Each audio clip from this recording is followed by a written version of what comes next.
Welcome to Binge on Self-Love, a weekly podcast where we discuss everything about binge eating, procrastination, recovery, self-love, and self-acceptance. I'm your host Anna, but you can call me Anchi, and every Tuesday I'll cover a topic related to binge eating, procrastination, or self-acceptance. I'll share some of my experience and hopefully encourage you not to give up on the recovery. Make sure to subscribe to Binge on Self-Love podcast on Spotify, Apple Podcasts, or wherever you listen to podcasts. For more content on binge eating, self-love, and self-acceptance, visit bingeonselflove.com and follow me on Instagram at bingeonselflove. Disclaimer: Binge on Self-Love podcast is intended for informational purposes only. It doesn't provide a professional medical advice, and it is not a substitute for diagnosis or treatment.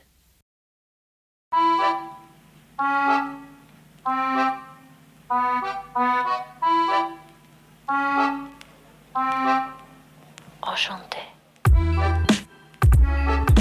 Hello everybody, welcome to another episode of Binge on Self-Love podcast. I'm your host Anchi. First of all, as every episode, I want to thank you so much for your support and for taking your time and tuning in and listening to this episode.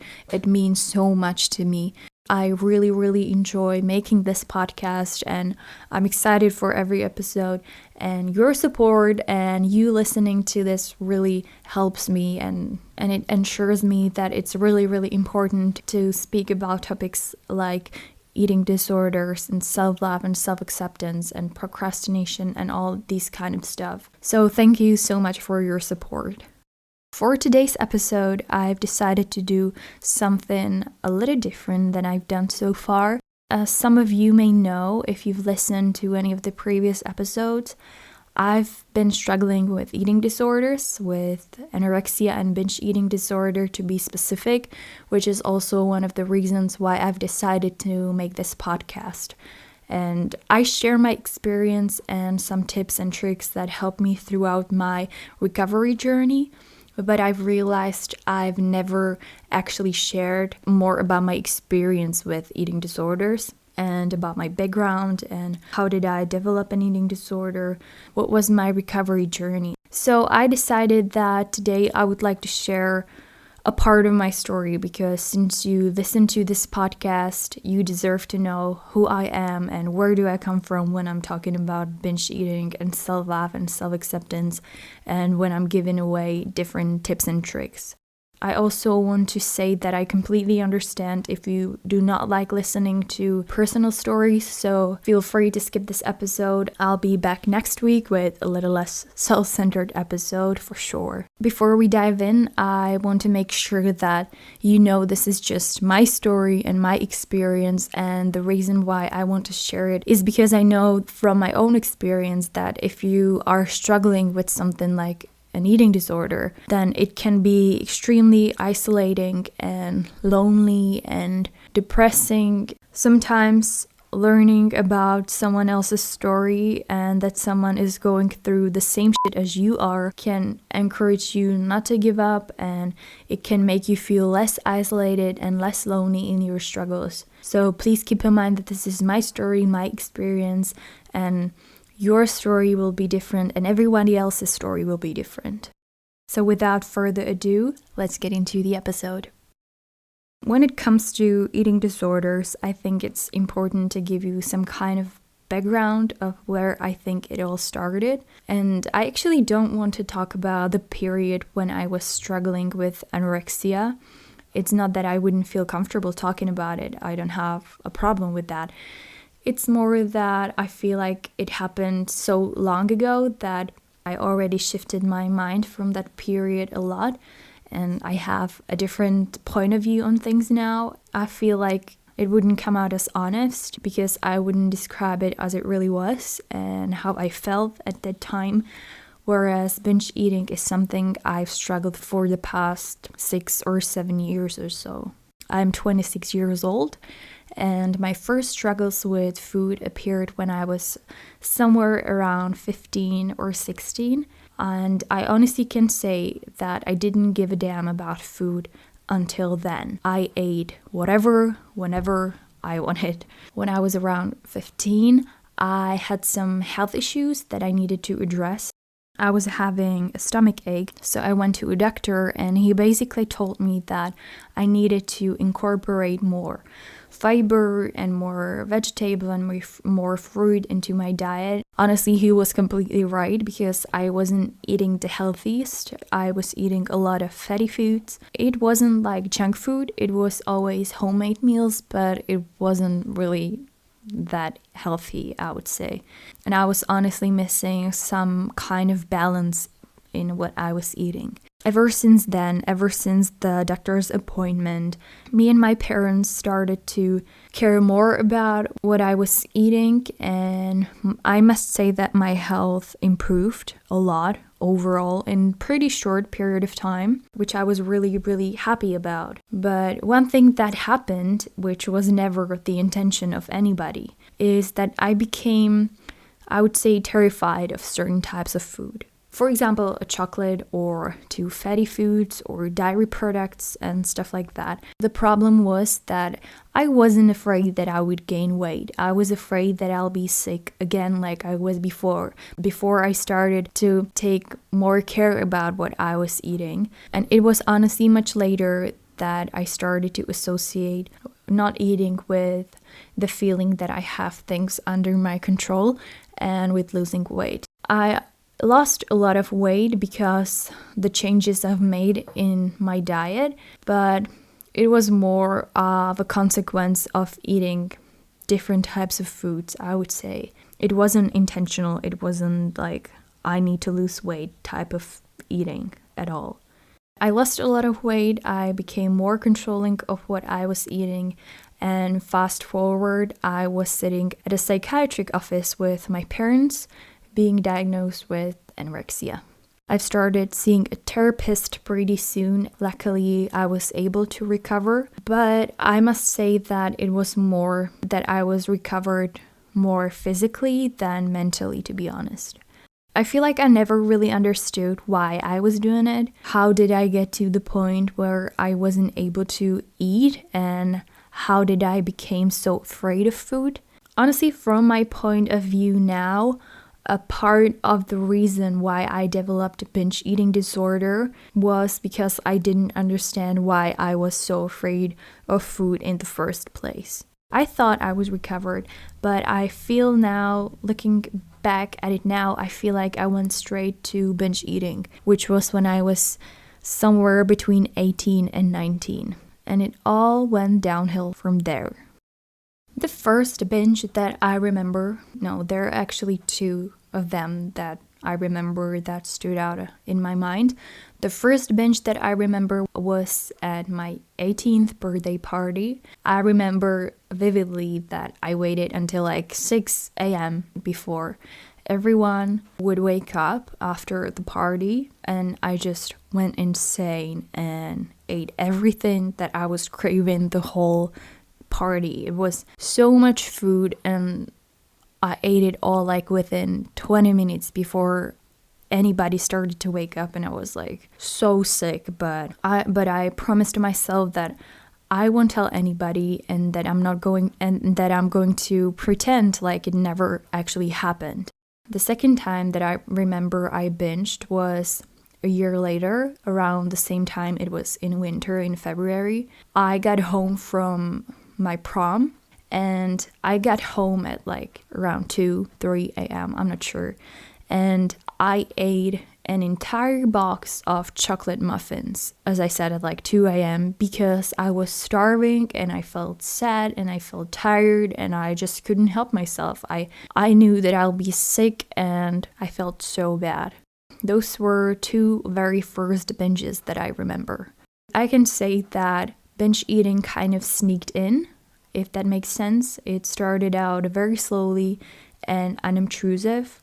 I'm unable to see the very clear line when the restrictive behavior changed into binge eating, but then binge eating started to take over, like fully and completely over my life. And I think I was 19 when binge eating started to creep in. I remember that after school, I would go to a grocery store and get myself like a candy bar or two, or a cookie or something that I would not normally eat. And I would come home and eat it as quickly as I could before anybody else would come home. And I would throw the wrappers to a dustbin so my family wouldn't have a clue that I just ate that. And it gradually started to increase, the frequency of me buying junk food and telling my friends not to wait for me after school because I didn't want them to go with me and come to the grocery store and see all the junk food that I was buying. And I honestly didn't understand it at the time. I didn't understand what I was doing and why I was doing it. I just know I felt extremely embarrassed and extremely ashamed for doing this. And I also felt like I'm lying to my parents. At the same time, I had no idea what I was doing. And I felt that I'm the girl that doesn't eat junk food. I'm the girl that eats healthy, and I was terrified that my friends or classmates and my family would see me eating all this shitty food. So I kept eating that in my room, hidden, hoping no one would ever find out. Which is exactly what I think should have been the number one warning sign for me, the sneakiness. Hiding in my room, eating things that I thought I shouldn't be eating, and being terrified that someone would find out. I think this is like a clear warning sign. The summer after high school is where I think binge eating really took over my life for the first time, because I had 4 months of holiday after graduation and before starting the university. So I had plenty of time on my hands, and I didn't really have many friends to hang out with, nor did I have much plans or anything, to be honest. So I spent a lot of time at home, being on my own and binge eating. I would go to the grocery store every single day, sometimes twice a day, and I bought a bag full of junk food. And then I would come home and I would just binge. And I remember I was just so physically sick because I ate like an entire box of muesli and entire box of milk and like 3 muffins and a donut and a chocolate and then another piece of pastry and chips and pizza and all that. I was so sick. I felt so bad. At that time, I still had no clue why I was doing it. I didn't want to tell anybody because I felt so ashamed and honestly so disgusted with myself. And I became really terrified of seeing my friends and them seeing that I've gained so much weight. So I worked out almost every single day, and I tried to restrict myself on the other days when I wasn't binging. This obviously only led more to the binge eating cycle, which is something that I've covered in the very first episode of this podcast. When you binge and then you restrict yourself, you crave more of the food that you are trying to avoid, so you end up binging again, and that's like the vicious cycle of binging and restricting yourself. In September that year, I've enrolled in the university, and honestly, when I think of my time at the university, all I can think of is binge eating. The very first year of the university for me was mostly about me struggling in the new environment, balancing my desire to be a perfect student and a perfect girlfriend and a perfect person while struggling with binge eating at the same time. I remember those feelings. On every Sunday afternoon when I was leaving for school, it was like 4-hour bus ride. And every single Sunday afternoon, I was thinking about how this time it's going to be different. And every Sunday, I would switch to a very straight, restrictive mindset. I was like, I'm going to eat super healthy. I'm going to study all the time and work out a lot. And then when I got home on Wednesday night, because I had only 3 days of school the first year, I got home and I let go. I binged and I usually didn't work out. It was really bad on my mental health because on Sunday evening, Monday, Tuesday, Wednesday, I was barely eating or eating super healthy, super clean, and I was working out and I was spending most of my free time studying and stuff like that, and just really tried to be perfect. And then I would get home.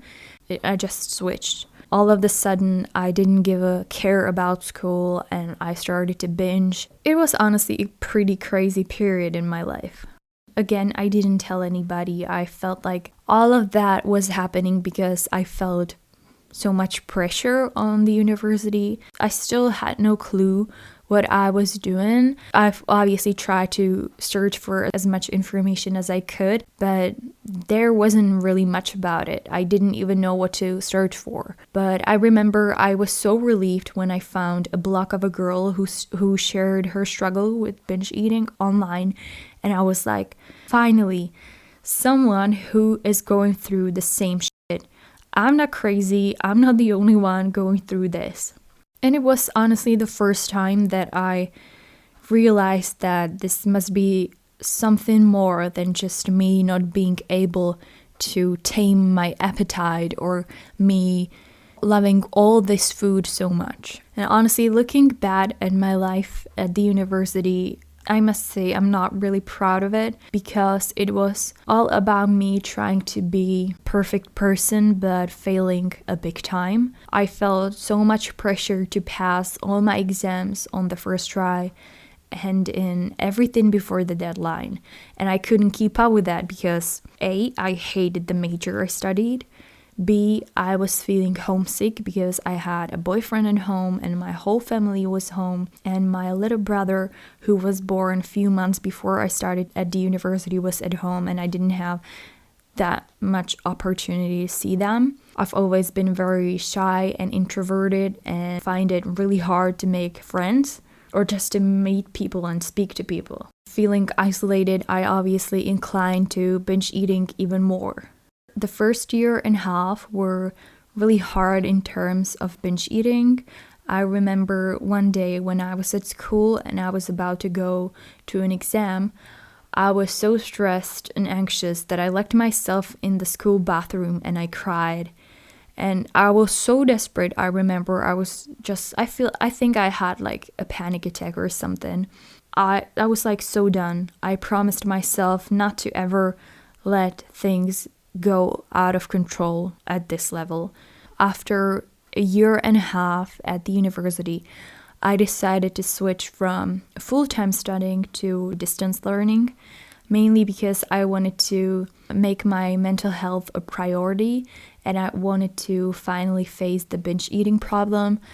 And I thought that me being away at the university and dealing with all this pressure on my own was the main reason why I was binge eating in the first place. But honestly, it was probably the worst decision that I've made because it only meant that I had more time on my hands and more time to binge. I remember I've tried to search for a therapist or for some professional that would be able to help me, but at that time I wasn't able to find anyone because I live in a very small city, and I have searched obviously in the bigger cities, but still there wasn't anybody who would have experience with treating binge eating disorder. So I thought I had to do this on my own.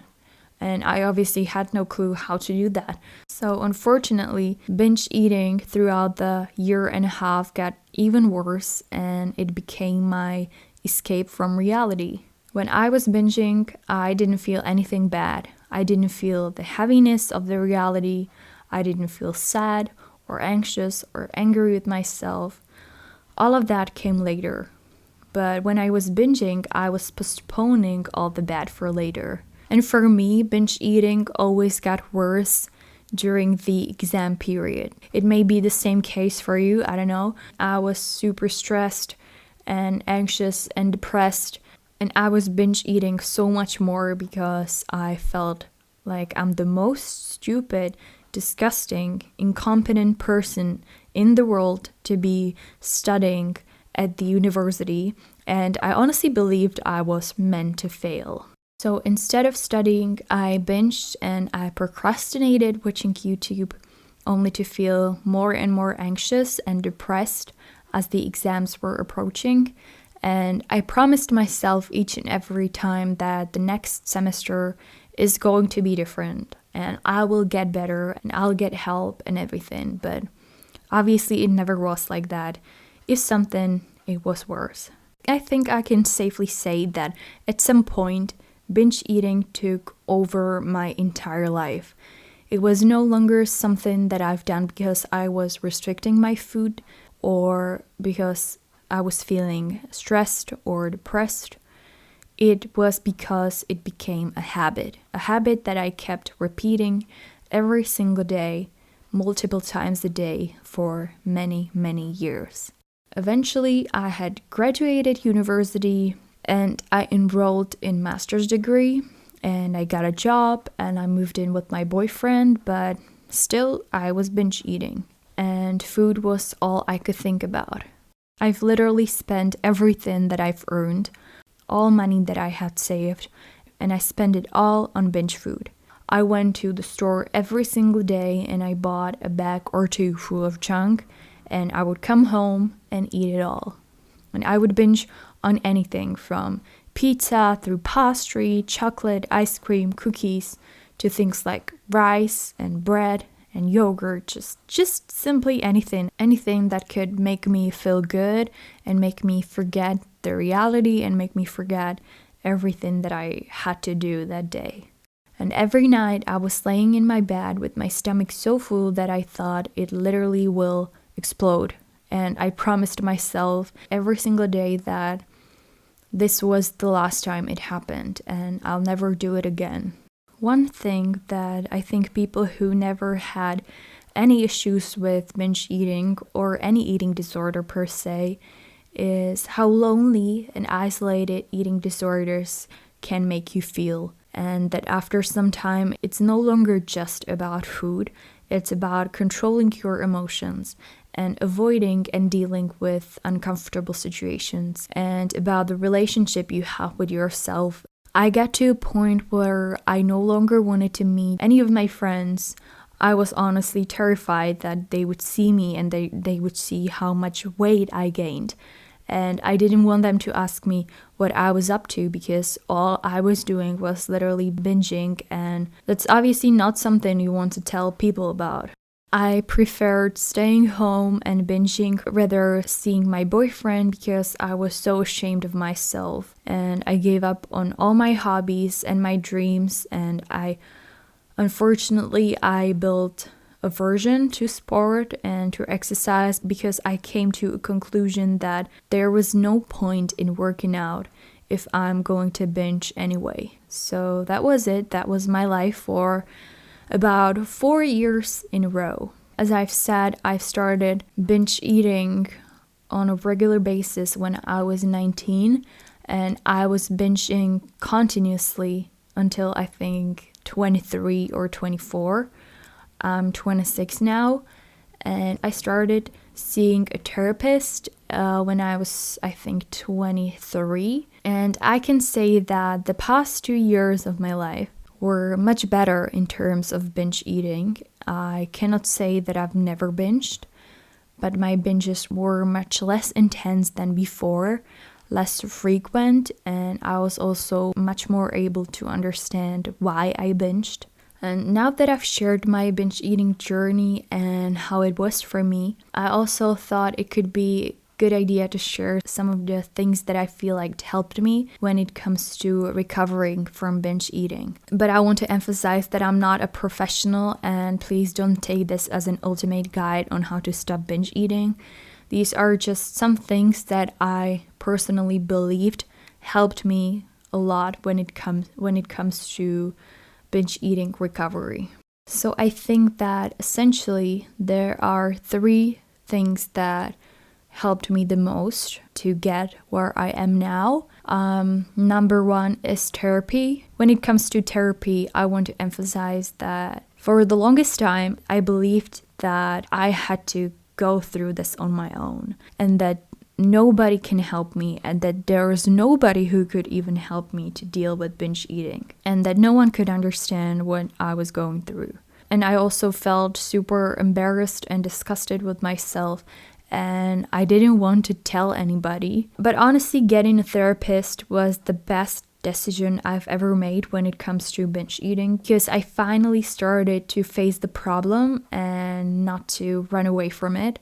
And I also started to take the whole recovery process more seriously. What helped me the most was having someone who understood what I was going through and who I feel kind of set me up a mirror, and I saw what I was doing, and the therapist helped me to understand why I was doing it. And at the end of the day, I think therapy still is about you doing the work. No one will do it for you. But just talking about things and saying them out loud can make a huge difference, and it can make you understand yourself much more. So, number one thing that I believed helped me when it comes to binge eating is therapy. I think number two was shifting my mindset. What I believed helped me a lot when it comes to recovering from binge eating disorder was shifting my mindset from being too focused on losing weight to caring more about my actual health. I know it's easier said than done, and I definitely haven't changed my mindset overnight. It was a very slow and gradual process. It was one of the hardest things, but one of the most important things to learn during the recovery process. Because at the end of the day, being skinny or having the most muscles on your body is not going to help you to do things you want to do every single day. Whereas when you take care of yourself and you take care of your body and your mental health, your body will give it back. And honestly, for a really long time, I saw weight loss as the only thing that mattered when it comes to the recovery. It was my main reason why I wanted to stop binge eating. It was because I wanted to lose weight.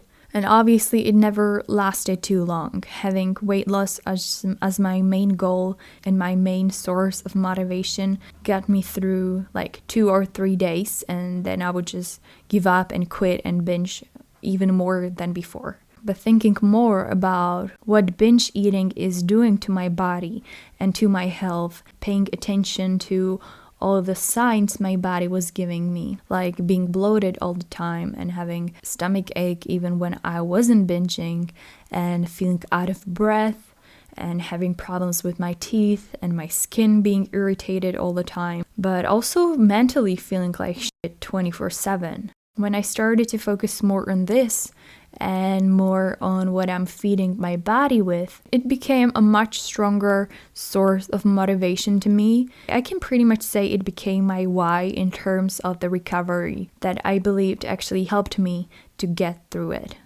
One more thing that I believed was really important was that before I started the recovery journey, I was like, I'm done. I don't care if I'll gain weight and I'll be like 20 kilos heavier, as long as I'll be healthy and happy and not binging anymore. And just saying that, I think, was such a huge shift in my mind, because up until then, all I was the most afraid of was gaining weight. And by saying this, I made my health a priority, which I'm incredibly grateful for.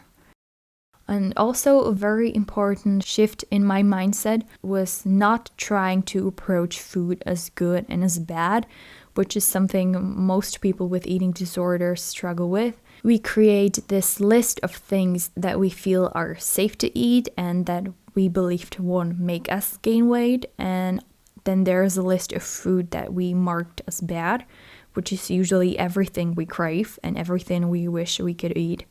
I thought before starting the therapy that recovery meant that I'll have to eat clean and healthy, and that I won't eat anything that I had in the bad food category. And it was obviously the dumbest thing to think, because seeing food as good and as bad was essentially the main reason why I would end up binging.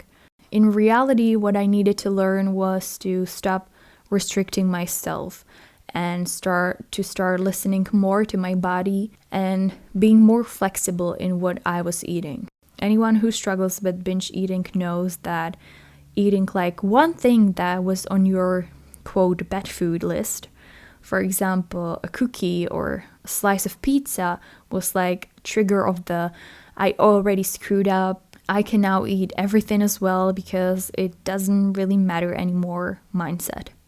And this was honestly one of the hardest things for me to unlearn, even when I went an entire day without binging, and then I would have like a piece of chocolate or a little bit of popcorn, my mind would scream, "You fucked up again," and I would binge. I know unlearning this mindset is really, really hard, but it's not impossible, and it makes a huge difference in how you will approach food. The last very important thing that I believed had a positive impact on my recovery journey was opening up and talking about the problem that I had.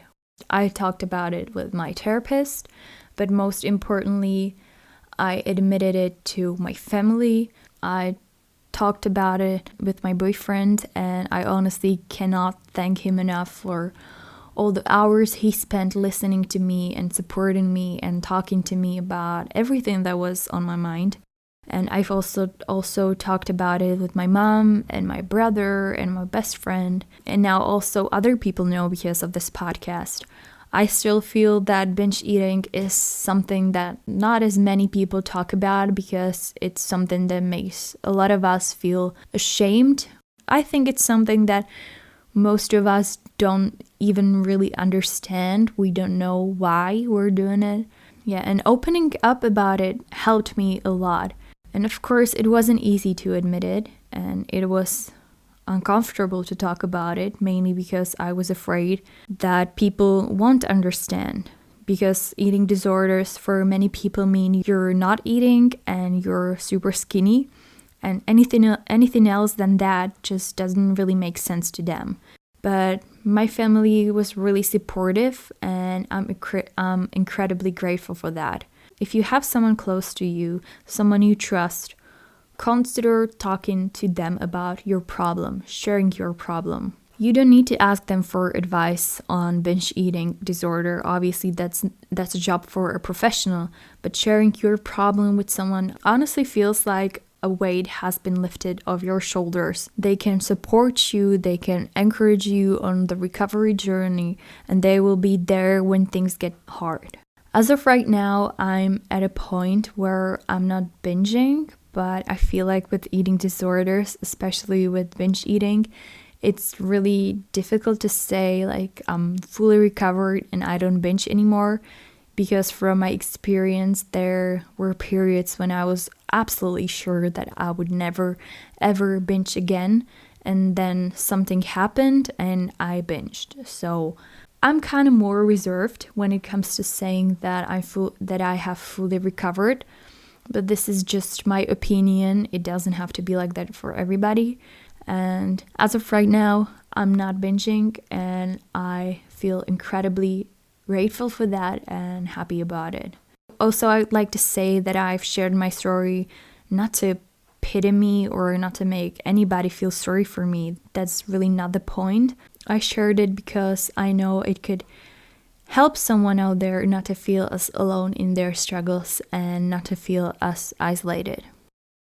So that's all I have for you today. Thank you so much for letting me share part of my story and my experience with binge eating disorder and my recovery journey. As I've said, I'm not sharing it to pity me or to make anybody feel sorry for me. I'm sharing it because eating disorders are something that we need to speak about, and we need to have a conversation about these problems, because so many people struggle with an eating disorder and they may feel lost and alone with their struggles.